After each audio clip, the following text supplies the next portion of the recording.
avec Olivier Seconda et ses invités. Ah ouais, bonsoir.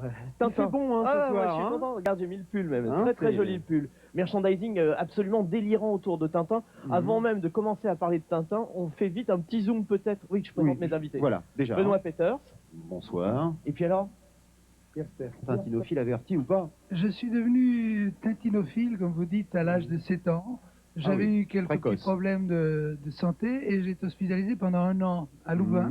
Donc vous avez fait tous les albums. Et on m'a offert toute la série et c'est là que je suis devenu tintinophile et que je suis resté d'ailleurs. C'est un bon moyen de... Pas maniaque, je ne collectionne pas, mais j'ai lu toutes les histoires. Mais peut-être à la fin de cette rubrique, ça va peut-être vous donner envie de collectionner. Pour les collectionneurs, tout à l'heure tu étais dans une boutique, je propose de refaire un petit tour dans la boutique. C'est dit que j'avais 5 minutes pour la rubrique et j'aurai 50 albums vendus à la fin de la rubrique, ce qui est assez sympathique. Incroyable, non? Plus de 170 millions d'albums maintenant dans le monde entier. Et ce succès international, il est récent ou il est depuis le départ? Je crois que c'est ces dernières années. Non, il y a eu des étapes. Hein. Il y a eu les tirages après les albums sur la Lune, ça a commencé à monter à quelques millions. Puis alors par palier comme ça. Et maintenant, à cause des films, les petits films Tintin de la télévision, ça a bien aidé aussi, je crois. Hein. Justement, le film Tintin à la télévision sur France 3, Cocorico, a permis de vendre, rien que pendant la diffusion, plus d'1 million d'albums en plus de d'habitude, ce qui est quand même assez étonnant. Pourquoi on n'a pas continué Tintin? C'est la question qu'on peut vous poser à tous les deux. Votre avis, pourquoi Tintin s'est arrêté à la mort d'Hergé? Tintin, c'est quand même un peu une œuvre unique. Tintin change de nom d'un pays à l'autre. En pays flamand, il s'appelle Kuifje. Kuifje. À l'autre côté de la frontière. En anglais, il est Tintin. Tintin. Et il a été traduit dans combien de langues? Plus de 40. Plus de 40. Mais malheureusement, on a changé les noms, parce que quelquefois les noms ont perdu un petit peu de leur saveur. Les noms d'Hergé sont toujours drôles. Hein. Tournesol, c'est formidable. En anglais, il est devenu par exemple le professeur Calculus, ce qui est un peu plus banal. Ça n'a pas la poésie de Tournesol.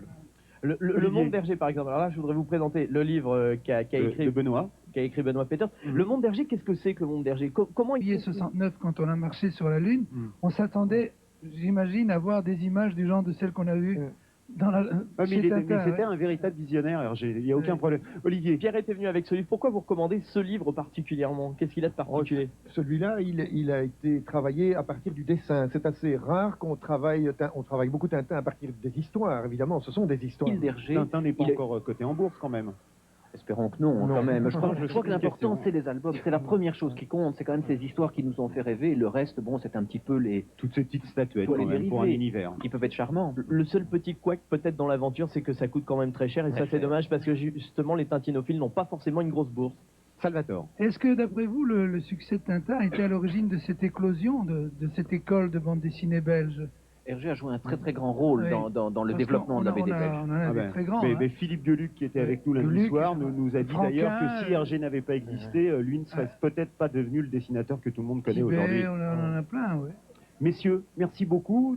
Olivier, on te retrouve tout à l'heure pour les questions concernant Salvatore Adamo. On va continuer de parler de Tintin parce qu'au rançon du succès, il y a bien sûr maintenant les faux Tintins. Certains pirates n'ont pas hésité bien à mettre. C'est un regret en fait. Maintenant c'est un regret. Au début j'avais un peu peur du cinéma parce que en fait étant auteur-compositeur j'étais complètement responsable de ce que je chantais. Et puis dans le cinéma je me confiais à quelqu'un. Entre les mains d'un réalisateur. Et j'ai eu peur et j'ai pris beaucoup de recul et j'ai l'impression d'en avoir pris trop. Et j'aimerais bien, et d'ailleurs c'est possible que j'y revienne. Ah oui? Oui, on a des projets en tête. Ah bon? Oui. Adamo peut-être au cinéma très bientôt. Très bientôt, l'année prochaine. Ah ben oui, donc on aura l'occasion certainement d'en reparler. C'est justement le thème de notre Flash Info ce soir, et bien c'est le cinéma. Et la réalisatrice, sachez que la réalisatrice Christine Corrière recherche pour son prochain film Rosine, un jeune homme qui a entre 16 et 20 ans. Alors n'hésitez pas à envoyer vos photos et vos coordonnées.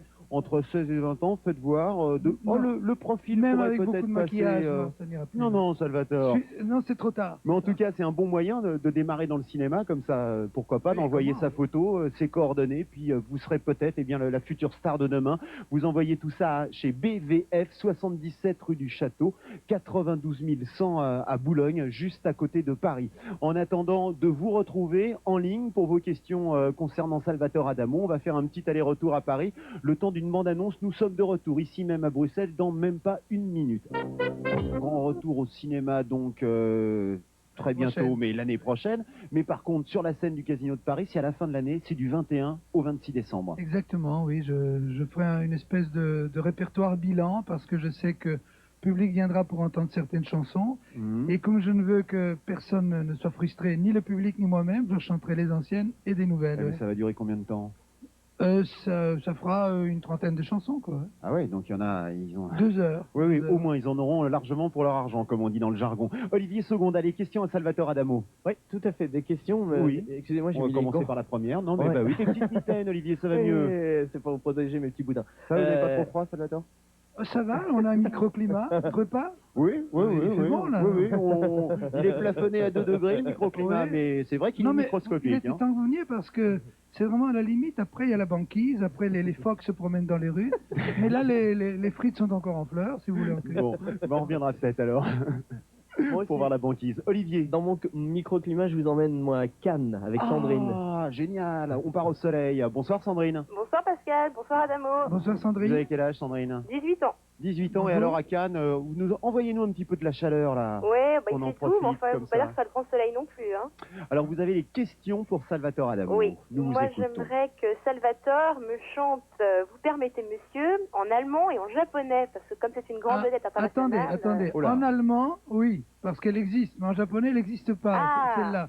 Je vais vous chanter, vous permettez monsieur en allemand, et tombe la neige en japonais. Ça vous Ok, convient? super, Allez, impeccable. Allons-y. Bon, nous vous écoutons. Lulu C'était pas war prévu, hein. eine Dame von Welt.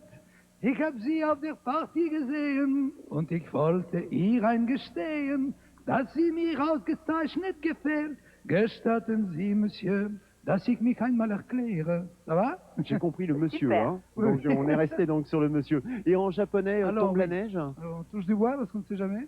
Yuki wa furu, anata wa konai.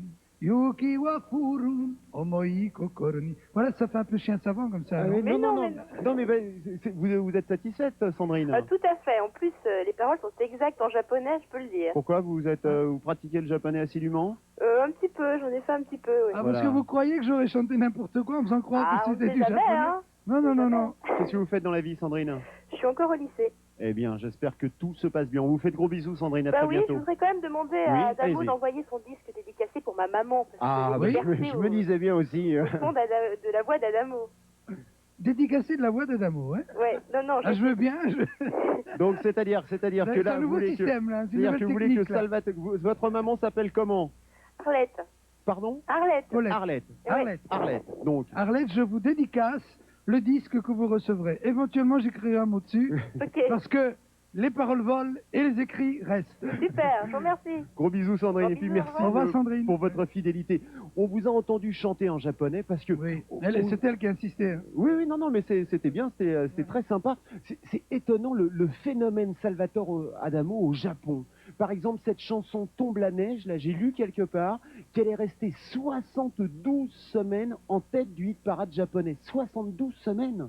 Oui, il paraît, oui. En fait, j'ai cette chance d'avoir quelques titres qui sont vraiment entrés dans l'oreille collective et populaire au Japon. Et grâce à ces chansons, j'y retourne pratiquement tous les ans. J'y serai tout le mois de janvier, Vous restez Et à ce chaque sera fois la un 20 mois, je crois. plus ou moins. Oui, ce sera la 26e fois. Oui. Ouais. Mais ça s'arrête pas au Japon, le succès de Salvatore Adamo, parce qu'au moment où vous avez entendu chanter en allemand, en japonais, en français, bien sûr, mais il y a aussi, vous chantez aussi en coréen, je crois, en Oui, en turc. espagnol, beaucoup espagnol. en italien. En fait, j'ai eu la chance que mes petites chansons aient eu la faveur de divers publics, parce qu'au départ, je parlais quelques langues, j'ai pu enregistrer dans ces langues, Mhm. et il y a eu une bonne réponse du public. Et voilà. Aujourd'hui, en 1993, la carrière s'étale sur 30 ans.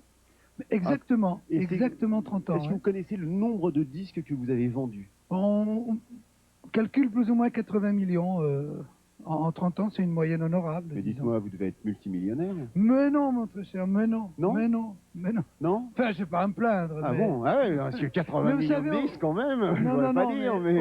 aujourd'hui, les chanteurs sont très bien défendus. Je ne me plains pas, loin de là. Mais au début, les royalties étaient très, très minimes. Mais J'imagine. tant pis, on a quand même vécu de très beaux moments. Et c'est pas fini. Vos petites annonces tout de suite, c'est à vous. Salut. Oulé. Pourquoi pas? C'est pas une blague, hein, c'est surtout pas une blague belge, bien sûr. La preuve 3615 code François, rubrique Une page d'enfer, vous retrouvez toutes les petites annonces et bien sûr la petite annonce d'Abobacre qui propose des poulets. Des vrais, Oui, j'imagine. des vrais. Vous n'êtes pas preneur. Il y a des Euh. gens dans le public qui sont pliés en deux. Mais oui, madame, Ouais. c'est pas une blague, ce sont Mais des oui. poulets qu'il propose le garçon. Eh oui. L'album que Sandrine demandait que vous dédicaciez pour sa Oui. maman Arlette, il s'appelle Best of 30 ans. C'est ça, oui. C'est Et les... il passe en revue un petit peu. Il y a une vingtaine de chansons, il y a 20 chansons, juste, dont la plupart, bien sûr, les succès des années 60 et 2 ou 3 chansons d'une époque plus récente quand même. Oui, il y a une des chansons relativement récentes qui a une belle histoire, c'est Inch'Allah. Oui, c'est-à-dire que j'ai eu la joie le 13 septembre dernier, comme le monde entier d'ailleurs, de voir cette poignée de main entre Arafat et c'était Samir, Oui. je crois. C'est ça. Et, Enfin, c'est lors des accords c'est israélo-palestiniens. ça, et c'est un premier pas vers une paix qui n'est pas acquise et maintenant, mais on est sur la bonne voie. Et cette poignée de main m'a donné l'occasion de réécrire une strophe d'Inch'Allah avec une note d'espoir. Où je dis en fait, et voici qu'après tant de haine, fils d'Ismaël et fils d'Israël, libère d'une main sereine une colombe dans le ciel. Voilà. Très beau. Vous vous intéressez beaucoup à l'actualité? Mais en tant qu'auteur-compositeur, c'est mon matériau principal. J'observe autour de moi, je lis les journaux, et chaque jour, il y aurait matière à faire une chanson. La dernière que j'ai écrite, c'est à propos de ce couple de l'ex-Yougoslavie, elle musulmane et lui serbe, elle s'appelait Amira, lui Bosco, qui naïvement croyait que les soldats les laisseraient passer de l'autre côté du pont, et on les a mitraillés, on les a laissés, excusez-moi le mot, pourrir pendant plus d'une semaine. Là. Et ça vous inspire? C'est le thème d'une des chansons que je chanterai. D'une des chansons. Autre question beaucoup plus légère, celle-ci. Est-ce que vous êtes gourmand? Ah, j'aime Oui. j'aime le chocolat. Eh bien justement, ça tombe bien, parce que je voulais vous parler du chocolat. Ouais. Vous savez, le chocolat belge, et le chocolat même en général en Europe, est au cœur d'une véritable guerre. C'est complètement d'actualité. Regardez ce reportage, justement. Tu as du chocolat. Mouvement de défense du vrai chocolat, hein, parce qu'apparemment le chocolat est en péril. Oui, mais je crois que ça existe déjà. Il y a des clubs comme ça, des associations. Bon, on va adhérer. Oui, on va adhérer. Regardez, ça c'est du vrai chocolat Voilà. qui arrive. C'est un superbe gâteau qui nous a été préparé par le monsieur barbu qui s'appelle Christian Newell. Magnifique, hein, ce gâteau. En plus, il y a des petits chocolats aussi pour vous, parce que vous m'avez dit que vous étiez gourmand, Merci. Salvatore Adamo. C'est charmant. Merci. Voilà, et je suis me gâté. suis laissé dire que Christian Newell, qui est avec nous ce soir, a réalisé 11 fois votre gâteau d'anniversaire. Oui, nous nous connaissons à peu près. Hein? Mais est-ce que je peux dévoiler un secret? Allez-y. C'est rare que j'ai pu vraiment y toucher, parce que j'ai juste eu le droit de découper mes gâteaux d'anniversaire, et au en moment général, il où j'étais disparaît prêt à après. le manger, il n'y en avait plus. C'est que vraiment, il devait être bon. Hein. Allez, vous voulez qu'on goûte à celui-ci? Celui-ci, oui. je vous promets, je vous en garde Je ne le coupe pas, je le mange. Voilà, ouais, je le D'accord. couperai, Je vous et en comme laisse un ça, petit bout. vous allez le manger. Parce Merci que, Christian.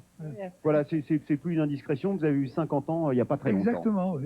Très bien. Voilà. Salvatore Adamo, nous avons été ravis de vous recevoir en ce jeudi soir. Mais le plaisir était pour moi. On rappelle donc que du 21 au 26 décembre prochain, vous serez au Casino de Paris. Pour ceux qui n'ont pas la chance de pouvoir venir à Paris à la fin de l'année, vous allez faire une tournée en France? Après, oui, vers le mois de mars, oui. Ouais. Après le Japon. Ensuite, vous reviendrez par ici, chez vous? Oui, oui. En Belgique, j'imagine. Ceux qui n'ont pas le temps d'attendre la scène, on rappelle qu'il y a l'album aussi. Oui. Best of 30 ans. Je crois qu'on n'a rien oublié et qu'en 1994, on verra peut-être Salvatore Adamo dans les salles de cinéma. Je viendrai vous le dire. Ouais. D'accord. Enfin, ça sera sans doute tourné en 94. Je ne sais pas si ça sortira vraiment en 94. Bon, enfin, vous ne manquerez pas de Je vous venir avertirai. nous rejoindre pour nous raconter un petit peu. Je vous salue bien bas. Demain, nous retrouverons pour la seconde fois de la semaine Annie Cordy, ici même, pour le dernier jour qu'on passera à Bruxelles, sur la Grand Place. Dans quelques secondes, rendez-vous avec Julien Lepers pour un nouveau numéro de Questions pour un champion. Nous, on va se baffrer de chocolat et on vous souhaite de passer une excellente soirée. À ciao, bye, bonsoir.